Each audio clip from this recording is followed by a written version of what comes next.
हम यीशु की शिक्षाओं के एक जाने माने संग्रह का अध्ययन कर रहे हैं, जिसे पहाड़ी उपदेश कहा जाता है। यीशु ने अपना अधिकांश समय उस समय के दरिद्र और महत्वहीन लोगों के साथ बिताया और उसने दावा किया कि परमेश्वर द्वारा जगत को बचाने का कार्य उसके और उनके माध्यम से शुरू हो रहा है। परमेश्वर जगत को किससे बचा रहा था?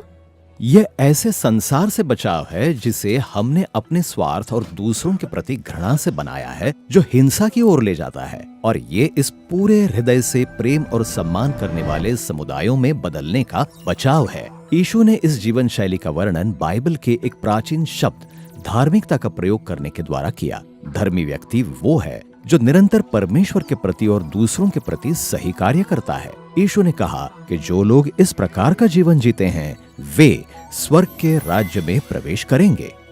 ठीक है, पर जीवन तो गड़बड़ियों से भरा है। किसी भी परिस्थिति में हम कैसे जान सकते हैं कि सबके साथ सही व्यवहार करने का क्या अर्थ है? हाँ, असल प्रश्न तो यही है। याद रखें, यीशु एक इस्राएली था और इस्राएल के लोगों के पास इस प्रश्न का एक विशिष्ट उत्तर था जो सरल और गहरा था। परमेश्वर और लोगों के साथ सही व्यवहार करने के लिए आपको परमेश्वर की बुद्धि प्राप्त करने की जरूरत है। और आपको परमेश्वर की बुद्धि कैसे प्राप्त होगी? इस्राएलियों को तो अपने धर्म ग्रंथों, जिन्हें तोरा और भविष्य वक्ताओं की पुस्तकें कहा जाता है, उन पर मनन करने के द्वारा परमेश्वर की बुद्धि प्राप्त होती है। तोरा, ये तो बाइबल की पहली 5 पुस्तकें है। सही कहा। इब्रानी भाषा में तोरा का अर्थ है शिक्षा। हालांकि इसका अनुवाद हमारी बाइबल में अक्सर व्यवस्था के रूप में किया गया है, लेकिन इन पुस्तकों में केवल नियम ही नहीं पाए जाते। सही कहा। तोरा संसार पर शासन करने में मनुष्यों के साथ साझेदारी करने की परमेश्वर की योजना की कहानी है, और जब मनुष्य मूर्खता और हिंसा के द्वारा उस साझेदारी को नष्ट कर देते हैं तो परमेश्वर बचाव की एक योजना शुरू करता है। उसने सबसे पहले इस्राएलियों को चुना और फिर उन्हें बचाया और फिर उन्हें वाचा के संबंध में बुलाया। हाँ, सिने पर्वत पर मूसा की कहानी, यही से उन्हें जीवन जीने की सारी आज्ञाएं मिलती है। सही कहा। अब तोरा के बाद भविष्यत वक्ताओं की पुस्तकें आती हैं जो कहानी को आगे बढ़ाती है।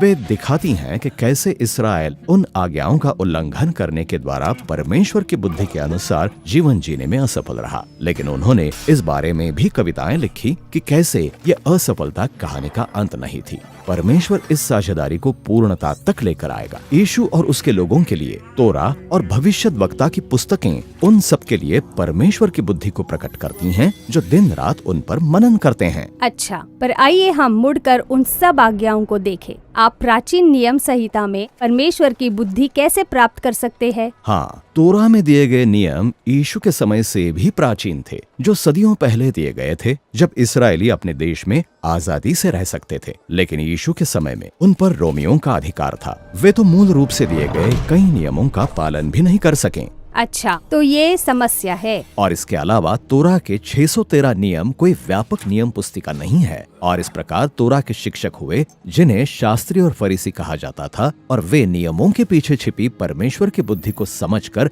न समझे जाने वाली बातों को समझाते थे ताकि वे इसे जीवन के अन्य क्षेत्रों में भी लागू कर सके। उदाहरण के लिए तोरा में कहा गया है कि इस्राएलियों को सप्ताह में एक दिन काम नहीं करना चाहिए। सही कहा, पर काम किसे कहा जा सकता है? अब तोरा असल में कोई व्यापक परिभाषा प्रदान नहीं करती, और इसीलिए शास्त्री पवित्र शास्त्र का अध्ययन करते थे और एक व्यापक सूची प्रदान करते थे जिसका पालन लोग कर सकें। वे परमेश्वर की बुद्धि को अपने दैनिक जीवन में लागू करते हैं ताकि वे परमेश्वर और दूसरों के सामने धार्मिकता के काम कर सके। सही कहा।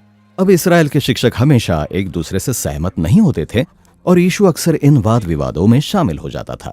कभी वो इन शास्त्रियों और फरीसियों से सहमत तो कभी असहमत होता था, और इससे वे चिंतित हो जाते थे। वे सोचते थे कि शायद यीशु तोरा और भविष्यत वक्ताओं की पुस्तकों को बहुत गंभीरता से नहीं लेता, और इसीलिए यीशु पहाड़ी उपदेश में उनकी इस चिंता का जवाब देता है जब वो कहता है, ये ना समझो कि मैं व्यवस्था या भविष्यत वक्ताओं की पुस्तकों को लोप करने आया हूँ। लोप करने नहीं, परंतु पूरा करने आया हूँ। इसका क्या अर्थ है कि यीशु व्यवस्था या भविष्यत वक्ताओं की पुस्तकों को पूरा करने आया था? याद रखिए, पवित्र शास्त्र परमेश्वर की इस योजना की कहानी बताता है कि वो इस्राएल और सारी मनुष्य जाति के साथ मिलकर संसार पर शासन करेगा, और यीशु ने दावा किया कि वो उस कहानी को आगे बढ़ा रहा है तथा दिखा रहा है कि कैसे धर्मी बने और परमेश्वर की बुद्धि के अनुसार जीवन जिएं। ये तो बहुत बड़ा दावा है। हाँ, यीशु ने तो यहाँ तक कहा कि धार्मिकता के बारे में उसका दृष्टिकोण उस समय के किसी भी अन्य व्यक्ति से बढ़कर परमेश्वर की बुद्धि के अनुरूप था। उसने कहा,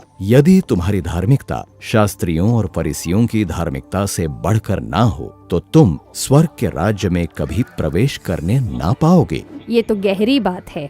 हाँ बिल्कुल, लेकिन जैसा कि हम देखेंगे, यीशु मानवीय जीवन का एक साहसिक और सुंदर दर्शन प्रस्तुत कर रहा है। मजबूत समुदायों का निर्माण कैसे हो और टूटे हुए संबंधों को कैसे जोड़ा जाए तथा शत्रुता को सम्मान और आदर में कैसे बदला जाए। ये बहुत अच्छा है, पर क्या आप मुझे एक उदाहरण दे सकते हैं? हाँ, असल में यीशु 6 विषय अध्ययनों में ऐसा ही करने जा रहा है। हर बार वो तोरा से एक आज्ञा को लेगा और फिर समझाएगा कि ये कैसे परमेश्वर की बुद्धि को प्रकट करती हैं, ताकि हम सीख सकें कि कैसे नियमित रूप से परमेश्वर से प्रेम करें और अपने पड़ोसी के साथ अच्छा व्यवहार करें।